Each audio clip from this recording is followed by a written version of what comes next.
উনি আমাকে টাকাও দিবে না, আমাকে থাকতেও দিবে না। আজকে টাকাও দেবো না, থাকতেও দেবো না, পারলে কি করার করিস। সে আমার বাড়ির মধ্যে বিগত 2023 সালে থেকে অবৈধভাবে থাকতেছে।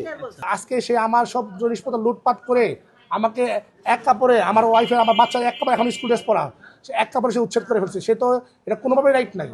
এবং আমি থানায় অভিযোগ করছি, দুপুরবেলা এসআই এসে দেখে গেছে। এখন ওসি সাহেব আমার সাথে যোগাযোগ করার কথা সন্ধ্যার পরে, কিন্তু এখন পর্যন্ত এসআই আমাকে ফোন দেয় নাই। আমি এখনও যাচ্ছি না, আমাকে এখনও জানানো হয় নাই এই ব্যাপারে কি এখন কি ব্যাপারে কি করবে। সে আমার বাড়ির মধ্যে বিগত 2023 সালে থেকে অবৈধভাবে থাকতেছে, আর তাদের তালা ভাঙা ফ্ল্যাটের মধ্যে ঢুকছে। ঠিক আছে, তার সাথে ডিড হয়েছে যেভাবে, সে ডিড মতো টাকাও দেয়নি তাকে।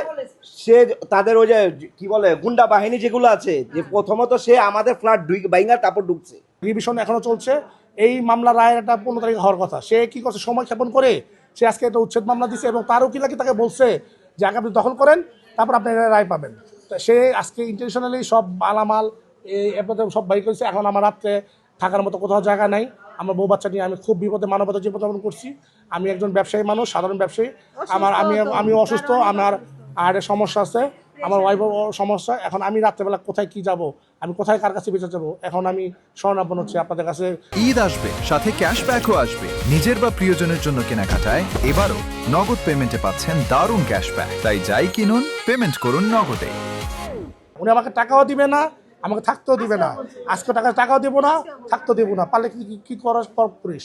এই জন্য খালি মারতে, সে যেই বাচ্চাগুলি আছে, এই বাচ্চাগুলি একটু পর গালি গ্লাস করছে, আমাকে গালি গ্লাস করতেছে।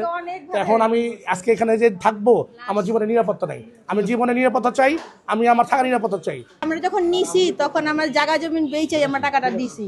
উনার প্যাডের মধ্যে লেখা আছে, আমার স্টেটমেন্ট আছে, উনার শোভা বিল্ডার্সের টাকাটা দিছি। ঠিক আছে, সব স্টেটমেন্ট আমার কাছে আছে। আর আমরা জায়গা জমি বেচে দিছি, উনি এটা জানে যে আমাদের টাকাটা কষ্ট, আমরা হক হালালের টাকা দিই ফ্ল্যাটটা নেওয়া থাকার জন্য। ঢাকা সিটিতে জায়গা নাই, থাকার জায়গা নাই।